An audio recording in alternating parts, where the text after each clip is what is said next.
अस्सलाम वालेकुम students and welcome back to our YouTube channel. Okay students, आज का जो हमारा टॉपिक है 9th class biology chapter number 4 का, वो है ऑस्मोसिस एंड गार्ड सेल्स। और इसका सेकंड टॉपिक है application of knowledge about semi permeable membrane. तो ये दो छोटे छोटे टॉपिक्स हैं, ये हम डिस्कस कर लेते हैं। पहला मैंने क्या बोला है कि osmosis and guard cells. Guard cells के बारे में आपने पढ़ा है छोटी क्लासेस में। गार्ड सेल्स जी क्या होते हैं गार्ड सेल्स, और ऑस्मोसिस का प्रोसेस तो हम पढ़ चुके हैं कि ऑस्मोसिस क्या होती है। ये ऐसी मूवमेंट है, या हाँ मूवमेंट हम इसे कह सकते हैं ना। मूवमेंट है, किस चीज़ की मूवमेंट है यहाँ पर? ये मूवमेंट है वाटर मॉलिक्यूल्स की। और वाटर मॉलिक्यूल्स की ये जो मूवमेंट है ये कहाँ से कहाँ की तरफ होती है?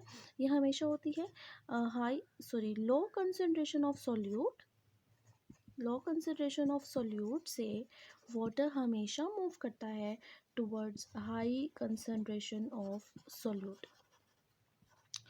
तो वाटर की मूवमेंट कम सोल्यूट से ज़्यादा सोल्यूट की तरफ जो होती है, इस मूवमेंट को हम कहते हैं ऑस्मोसिस कहते हैं। अब यहाँ पर ऑस्मोसिस का गार्ड सेल्स के साथ क्या रिलेशन बताया गया है वो हम देखते हैं। जी तो पहले आपको पता होना चाहिए बेटे कि गार्ड सेल होता क्या है। तो गार्ड सेल क्या है? जो लीफ है, लीफ, ठीक है, आप देखें ये लीफ है। तो लीफ का अगर हम क्रॉस सेक्शन करें तो इसके जो लोअर एपिडर्मिस है, लोअर एपिडर्मिस, ठीक है, इसमें ये इस तरह से ये सेल्स मौजूद होते हैं। लेकिन इन लोअर एपिडर्मिस में कुछ बीन शेप्ड सेल्स मौजूद होते हैं, जिन सेल्स को हम नाम देते हैं गार्ड सेल्स का। अब इस गार्ड सेल्स का काम क्या होता है? बेसिकली इन गार्ड सेल्स की पोजीशन या इनके टर्जिडिटी की वजह से उसके नतीजे में जो है सेंटर का जो पोर है वो ओपन होता है, जिस सेंटर के पोर को हम नाम देते हैं स्टोमेटा का। जी तो ये गार्ड सेल ओपन कैसे होगा? यहाँ पे मैं इसे थोड़ा बड़ा करके आपको शो करती हूँ। देखिए ये क्या है, बेन शेप है और उनके दोनों किनारे जो हैं वो एक दूसरे के साथ इस तरह से टच में होते हैं। तो ये जो सेल्स हैं, क्या होगा कि जब डे टाइम में जब हो रही होती है फोटोसिंथेसिस का प्रोसेस आप जानते हैं कि जो प्लांट्स हैं वो फोटोसिंथेसिस के प्रोसेस से अपनी फूड बनाते हैं, और उनके फूड क्या है? ग्लूकोज। तो जो ग्लूकोज मॉलिक्यूल है वो इस गार्ड सेल के अंदर भी बनना शुरू हो जाता है, और इर्द गिर्द के सेल्स के अंदर तो बन ही रहा है, मतलब मेसोफिल सेल्स जो हैं वो ग्लूकोज की प्रोडक्शन करते हैं। तो गार्ड सेल्स के अंदर भी ग्लूकोज का लेवल हो जाता है हाई।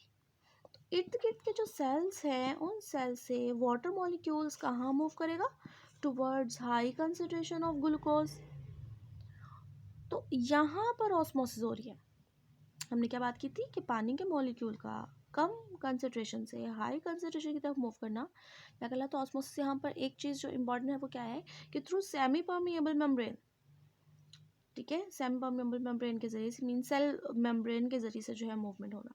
तो जो वाटर है वो अंदर मूव कर जाएगा। गार्ड सेल्स जो है वाटर के अंदर मूवमेंट की वजह से टर्जिडिटी कॉज हो जाएगी। हमने पढ़ा था अपने प्रीवियस लेक्चर में कि जो प्लांट सेल है वो बर्स्ट नहीं होता हाइपरटोनिक कंडीशन में, यानी कि पानी बहुत ज़्यादा अगर उनकी बॉडी के अंदर चला जाता है उस वक्त भी जो है प्लांट सेल टर्जिड बर्स्ट नहीं होता लेकिन टर्जिड हो जाता है। तो इस वक्त जो है गार्ड सेल्स टर्जिड हुए हुए हैं वाटर की बहुत ज़्यादा एंट्री की वजह से। तो इस सेंटर में स्पेस फ्री है, इस स्पेस को फिर हम नाम देते हैं स्टोमेटा, और हम कहते हैं कि स्टोमेटा जो है वो ओपन हो गया।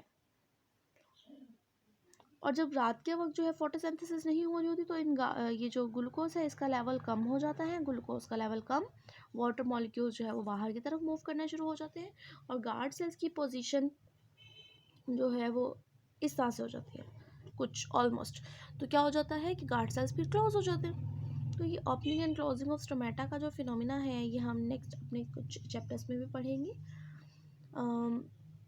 उसमें ये जो कंप्लीट लॉन्ग क्वेश्चन आता है कि what is the opening and closing of stomata, कैसे होती है, क्या फिनोमिना है, ऑलमोस्ट उसके बारे में अभी बताया गया है कि गार्ड सेल्स से रिलेट करके अभी तो हमारा टॉपिक है कि ऑस्मोसिस और गार्ड सेल्स के किस तरह से वाटर मॉलिक्यूल अंदर मूव करेंगे, क्यों मूव करेंगे, किस कंसंट्रेशन की तरफ की वजह से मूव करेंगे। तो ये इस टॉपिक के बारे में था। नेक्स्ट टॉपिक हम देखते हैं अपना। जी यहाँ पर हमारे टॉपिक का जो नेम है वो थोड़ा लेंथी हो गया है। क्या है? Application of knowledge about semi permeable membrane.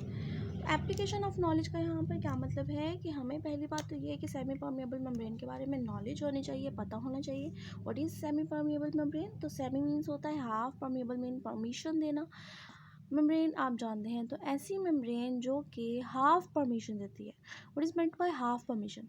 तो हाफ परमिशन का यहाँ पर ये मतलब है कि कुछ मॉलिक्यूल्स को मूवमेंट के लिए अलाउ करती है अंदर और कुछ को नहीं करती है। जाहिर बात है, जिनकी ज़रूरत होगी सिर्फ वही मॉलिक्यूल्स इनवर्ड मूव कर सकते हैं या आउटवर्ड मूव कर सकते हैं। तो होती है सेमी परमेबल मेम्ब्रेन। एप्लीकेशन अब हमने इनकी क्या देखनी है कि सेमी परमेबल मेम्ब्रेन की क्या एप्लीकेशन है। तो क्योंकि ये अलाउ करती है कुछ सब्सटेंसेस को मूव करने के लिए, तो हमें भी अपनी डेली लाइफ में या कुछ ऐसे परफॉर्मेंसेस जो हैं होती रहती हैं जिनके लिए हमें इस चीज़ की ज़रूरत होती है कि हम कुछ बैक्टीरियाज को, कुछ वायरसेस को सेपरेट करके रखें। तो उनके लिए हम इस सेमी परमेबल मेम्ब्रेन को यूज़ करते हैं। जो सेल मेम्ब्रेन है वो तो नेचुरल है ना, मीन सेल के अंदर नेचुरली पाई जाती है, लेकिन हम आर्टिफिशियली सेमी परमिएबल मेम्ब्रेन के ज़रिए से जो है कुछ एप्लीकेशंस कर सकते हैं। यानी कि हम क्या करेंगे, उसके ज़रिए से बैक्टीरिया और वायरस को सेपरेट करना है हमने। ठीक है, तो इसके लिए फिर ये जो सेमी परमिएबल मेम्ब्रेन है ये कहाँ कहाँ यूज़ होती है। यहाँ से सवाल आ सकता है कि सेमी परमिएबल मेम्ब्रेन को हम कहाँ कहाँ यूज़ कर सकते हैं। तो सेमी परमिएबल मेम्ब्रेन जो है वो यूज़ होती है वाटर ट्रीटमेंट टेक्निक्स में। वाटर ट्रीटमेंट टेक्निक्स का क्या मतलब है यहाँ पर कि हमने जो है अगर वाटर की मतलब पानी के अंदर अगर कुछ मौजूद है, डस्ट पार्टिकल्स है, मतलब लार्ज पार्टिकल्स हैं, बैक्टीरिया हैं, उन्हें सेपरेट करना है तो हम फिल्टर पे से गुजारेंगे। तो वाटर ट्रीटमेंट टेक्निक्स में डिफरेंट वेज में जो है हम इसे यूज़ कर सकते हैं। फिर मेम्ब्रेन बेस्ड फ़िल्टर्स है, हम डिफरेंट फ़िल्टर यूज़ करते हैं, तो उन फ़िल्टर में भी यही काम ही होता है कि वो जो फ़िल्टर है वहाँ पे भी जो है जो भी लार्ज मटेरियल्स होते हैं वो फ़िल्टर के या उस सेमी परमिएबल मेम्ब्रेन के एक तरफ रह जाते हैं और दूसरी तरफ हमारे पास जो है क्लियर वाटर आ जाता है। ठीक है, तो नेक्स्ट क्या है, मेम्ब्रेन बेस्ड फिल्ट्रेशन।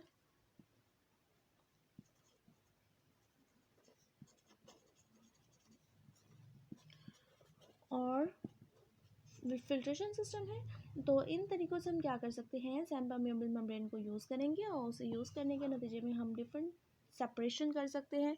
वो सेपरेशन हो सकती है कि हमने वाटर से लार्ज डस्ट पार्टिकल्स को सेपरेट करना है, या फिर हमने वाटर से डिफरेंट बैक्टीरियाज को सेपरेट करना है, या फिर हमने वाटर से डिफरेंट सॉल्ट्स को सेपरेट करना है।